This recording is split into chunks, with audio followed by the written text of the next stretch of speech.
Hi there, I'm Kayla. Ever been expected to give up your entire vacation just because you don't have kids of your own? That's what happened when my brother demanded I babysit again, and my whole family backed him up without blinking. It wasn't just this trip. It was years of invisible strings pulling me tighter. How did it get this bad? Why did they think I would just stay silent? Before we dive in, tell me, have you ever felt obligated to sacrifice your happiness for family? What time are you tuning in, and where in the world are you watching from? Drop a comment below. I would truly love to hear your story. The house on Magnolia Lane looked the same as it always had: peeling white paint, a creaky front porch, and a wind chime that clinked faintly in the thick June heat. I paused before stepping inside, hand hovering over the screen door handle, wishing I could be somewhere else. Inside, the air was heavy with the scent of lemon cleaner and something sharper, something unspoken. My mother's voice floated from the kitchen. "Kayla, we're in here, honey." The familiar tightness gripped my chest as I pushed open the door. The living room, frozen in time, welcomed me with the same faded floral couch and photographs where Darlene's achievements seemed to glow brighter than anyone else's. Dad's chair was empty, the TV murmuring to itself, a background hum to the tension settling over me. Mom bustled out, wiping her hands on a dish towel, smiling too wide. "We're planning the vacation," she said, like this was the most natural thing in the world. I sat stiffly on the couch, nodding, the old script of obedience itching under my skin. Maybe this year would be different. Maybe they actually wanted me to enjoy it, not just serve as backup. My phone buzzed. It was Darlene. A sharp pang hit my ribs as I read the text. "Mom says you're coming. Can you help with the boys again? We're counting on you." I stared at the screen. No question mark. No, if you can. Just a flat statement, an assumption as natural as breathing. My hands shook slightly as I tucked the phone into my purse. Mom prattled on about beach rentals and hotel rates. I caught snippets. Darlene and Warren had booked their suite. The boys would be sharing with them. Unless I stayed with the kids again. I cleared my throat. Maybe I'll get my own room this year. Drive separately. Mom blinked. "Oh, but honey, we've already made the plans. It'll be so much easier if we stick together. Besides, Darlene has everything arranged for the kids' activities. She said you were great with them last time." My skin prickled. I didn't agree to anything yet. She smiled like she hadn't heard me, or like she didn't want to. Later that night, scrolling mindlessly through social media to drown out the anxiety clawing at my brain, I stumbled across a post. It was Warren's, intended for Darlene, but public by mistake. "Finally some real vacation time once Kayla wrangles the kids, LOL." The words blurred in my vision. I set the phone down gently on my nightstand, as if moving slowly could somehow stop the cracks forming inside me. They hadn't just assumed I'd help. They'd planned it around me. They had carved out their freedom from the stone of my silence. I lay awake in the dark, the ceiling fan rattling softly overhead. Memories flickered, the missed dinners, the evenings spent corralling 3 hyperactive boys while everyone else laughed over seafood platters and sang karaoke by the ocean. I had told myself I was being kind. I had told myself it was temporary. I had lied. Downstairs, the floorboards creaked as Mom moved around, probably finishing up the packing list. I could almost hear her voice, sweet and expectant. "We're counting on you, honey." The words repeated themselves, a ghostly echo against the walls of my mind. This time, I clenched my fists quietly at my sides. This time, I said nothing. I stepped into the heavy summer night, letting the screen door thud shut behind me, the weight of their expectations slipping just slightly from my shoulders. The apartment felt even smaller at night, the hum of the refrigerator and the ticking of the wall clock magnifying the silence. I curled up on the worn couch, scrolling mindlessly through news articles I wasn't really reading, when the phone rang. I knew before I looked who it would be. "Mama," I whispered to myself, heart already tightening. I let it ring twice before answering, forcing my voice to stay light. "Hey." Her tone was gentle, almost trembling. "Hi, sweetheart. I didn't wake you, did I?" "No," I lied. There was a pause long enough for the fluorescent kitchen light to flicker once, twice. Then she started, soft as a lullaby. "I was just thinking about the trip. It would mean so much to all of us if you came. You know how important family is, especially now. We just want to be together." The words wrapped around my chest like invisible thread, pulling tighter with each syllable. I pressed my forehead against my knees, gripping the phone tighter. She didn't outright say it, but the implication dripped from her voice like slow honey. If I didn't come, if I didn't help, it would break her heart. I could almost hear it cracking already. "I'll think about it," I said, my voice hollow even to my own ears. I hung up before she could say anything else, before the guilt could dig its claws deeper. I sat there for a long time, listening to the silence pulse against the walls. The apartment, once my sanctuary, now felt like a trap of my own making. 2 days later, while I was half-heartedly cleaning out old receipts from my purse, a text buzzed through. "Guess who I saw at yoga today? Aunt Martha, looking spry as ever?" I froze, rereading the message 3 times. Yoga, spry. My stomach twisted into a knot so tight it hurt, the late-night call, the frail voice, the desperate appeal, all of it, a performance, a manipulation. I set my phone down carefully, like it might explode. The kitchen clock ticked louder. The cheap fluorescent bulb above me buzzed relentlessly. I sat at the table, hands limp in my lap, replaying the call in my mind. Every carefully placed sigh, every loaded pause. It hadn't been concern. It hadn't been love.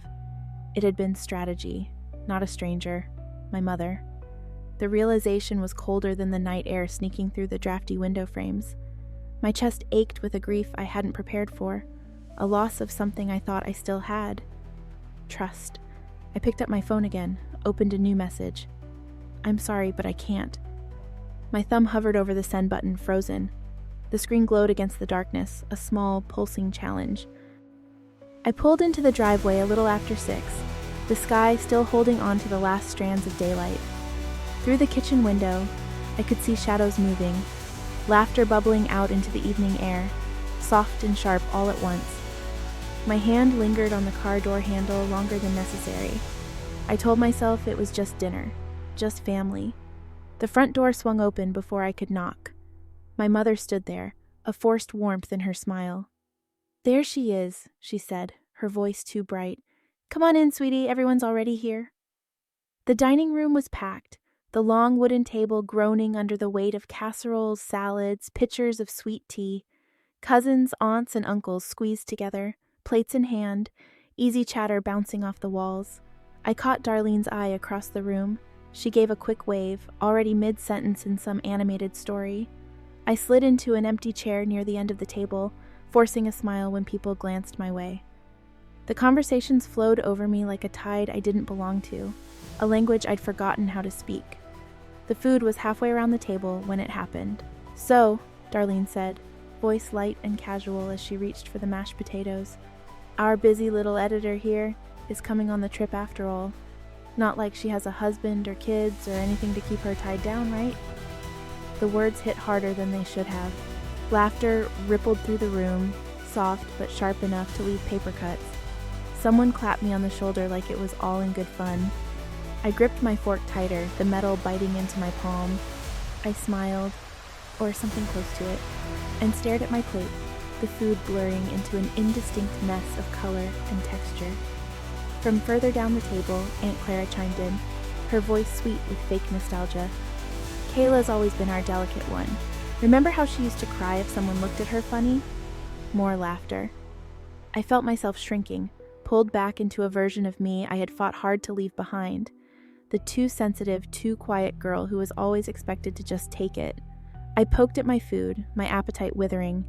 The conversation moved on without me, a river I couldn't cross, and yet I sat there rooted to the chair, swallowing down the lump that hardened in my throat. The voices around me blurred, blending into a hum, like a swarm of gnats I couldn't swat away. I caught glimpses of other memories, birthday parties where Darlene's friends got the bigger slices of cake, family photos where I was an afterthought standing at the edge of the frame. The ache inside me wasn't new. It was ancient. I pushed my food around the plate, willing myself to be invisible, to not let them see the storm raging under my skin. Dinner finally wound down. Chairs scraped back, dishes clattered. People milled around, saying their goodbyes, laughing, hugging. Martha approached me, all warm smiles and sugary concern. "We're all just teasing, honey," she said, squeezing my shoulder like a vice wrapped in velvet. I forced a brittle smile, my hands trembling slightly under the tablecloth, my heart hammering against my ribs.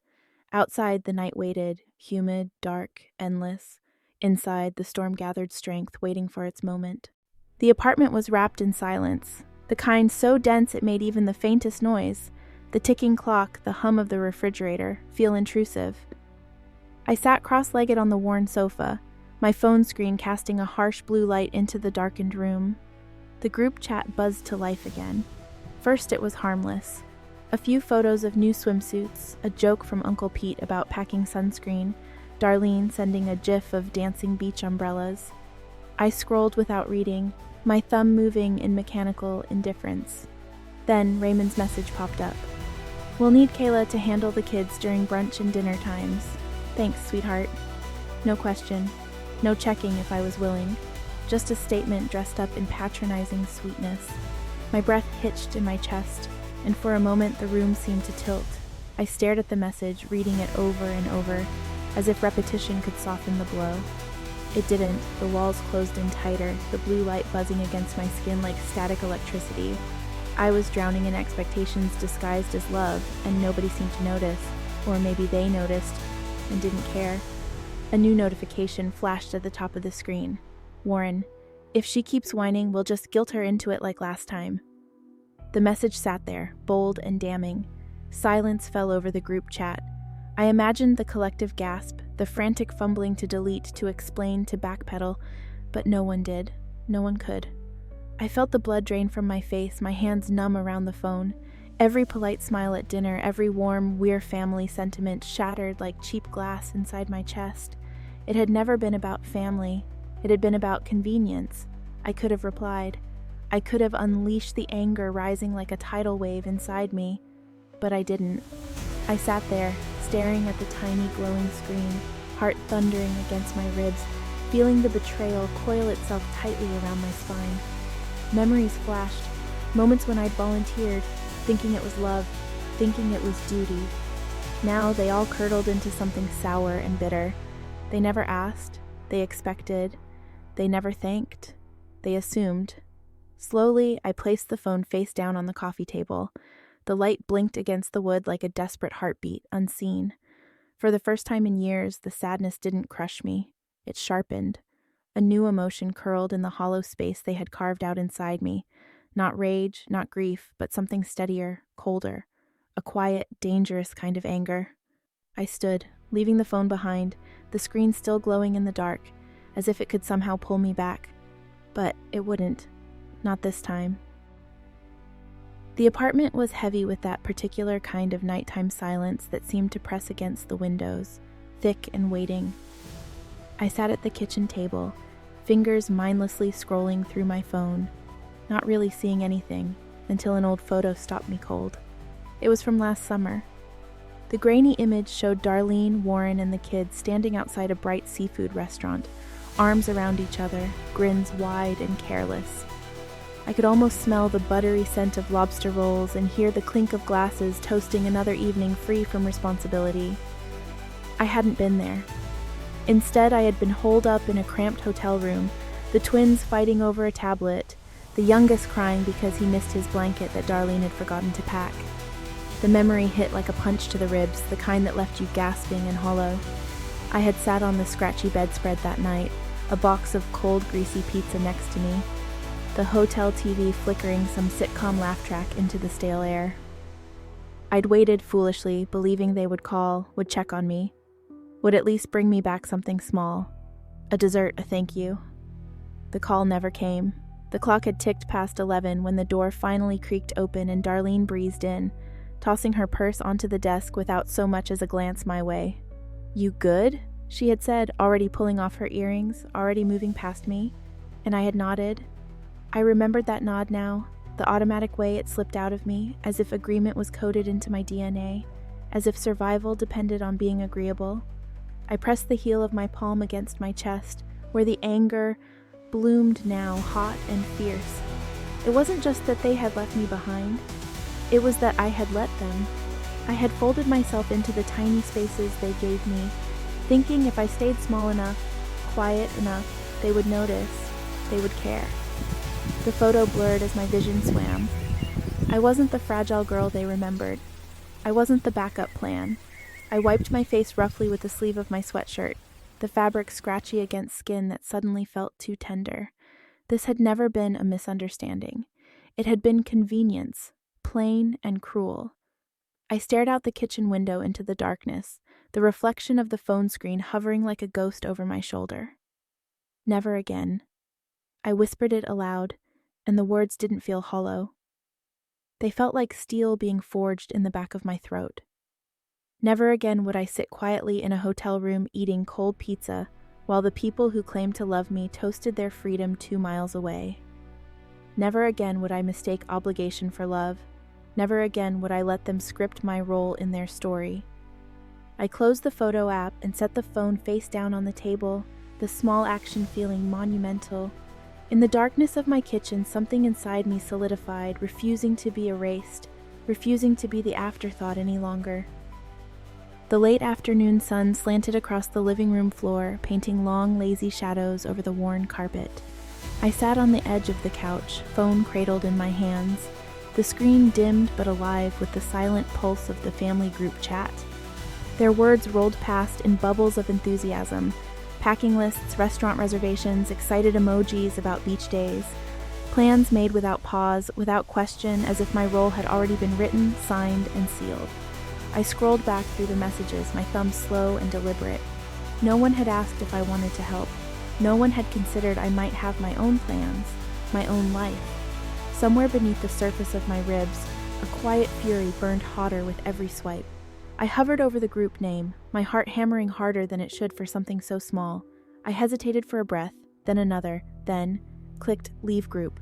The screen flashed, confirming my choice. It felt anticlimactic. No fireworks, no sirens, just a silence so deep it seemed to echo in the tiny apartment. I set the phone down on the coffee table, my hands trembling not from fear but from something sharper. Relief. The peace lasted less than an hour.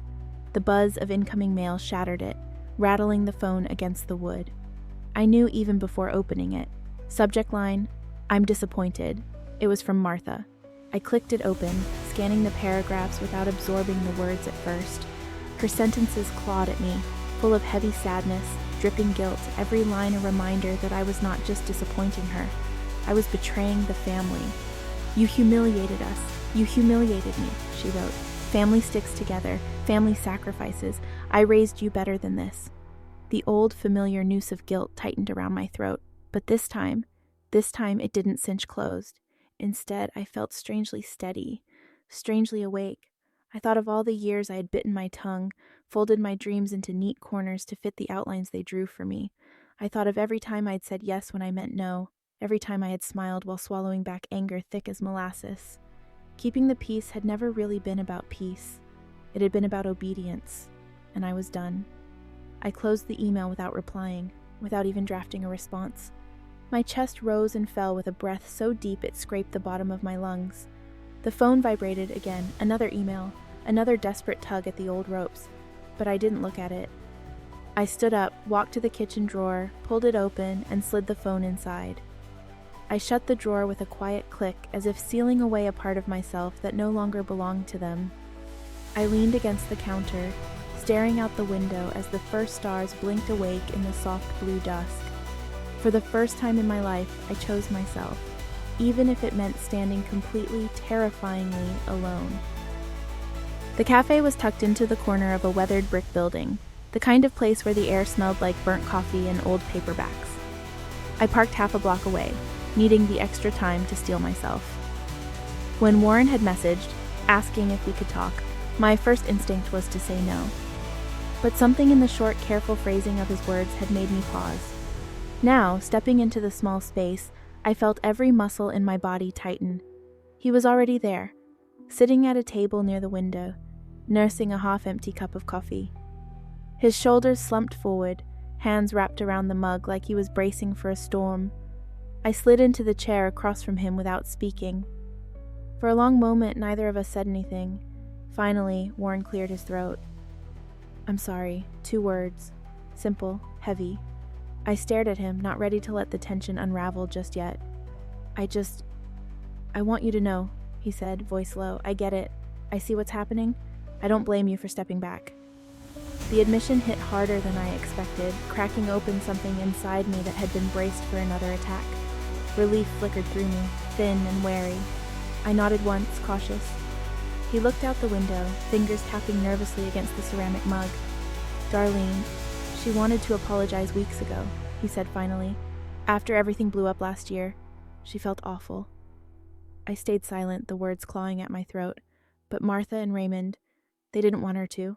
They said it would make the family look bad. Said it would seem like we weren't united. The bitterness in his voice surprised me. They pressured her to stay quiet, to act like nothing was wrong. The anger that had been simmering quietly inside me roared back to life. It wasn't just Darlene's selfishness. It wasn't even Warren's complacency. It was a whole system built to protect their own comfort, their own image at any cost, even if it meant burning someone like me to keep their house warm. I looked at Warren, really looked at him, and saw a man trapped too, tangled in the same roots I was trying to tear free from. He wasn't my savior, but maybe he wasn't the enemy either. I exhaled slowly, feeling something shift inside me. A new line drawn, not out of anger, but out of clarity. This wasn't just about one trip. This was about every unspoken rule, every unwritten expectation, every sacrifice demanded without acknowledgement. "I'm done playing their games," I said softly. Warren nodded, eyes sad. As I stood to leave, he reached out, almost hesitating, then dropped his hand. "Be careful," he said. "They won't let go easily."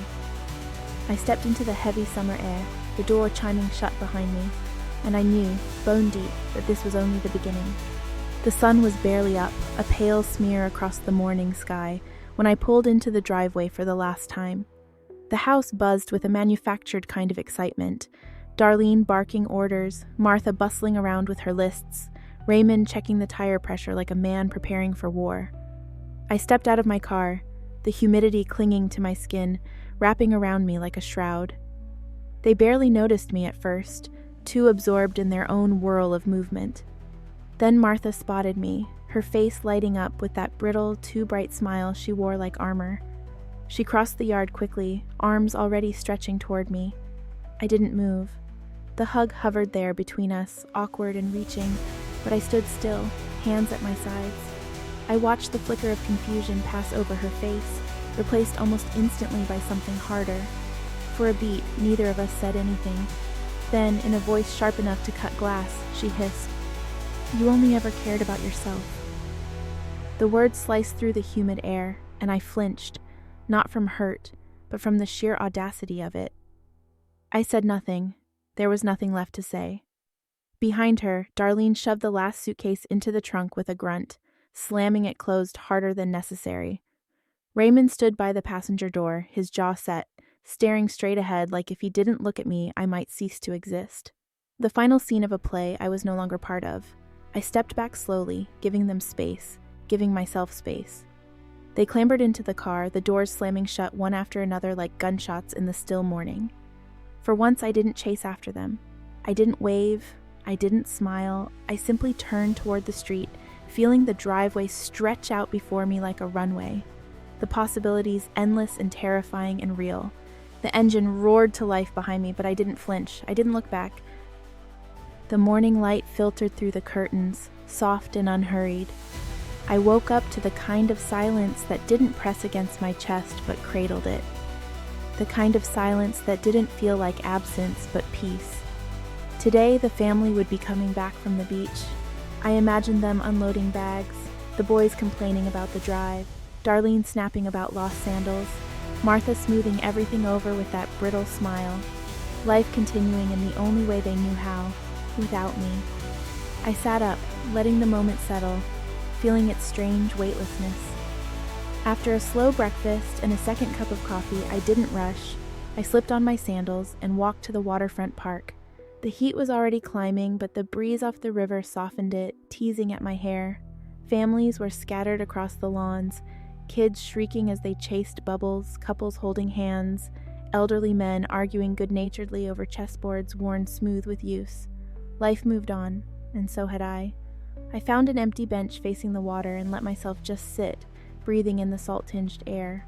A tender sadness fluttered in my chest. Not a gaping wound, but a gentle ache for what had been, for what would never be exactly the way I once hoped.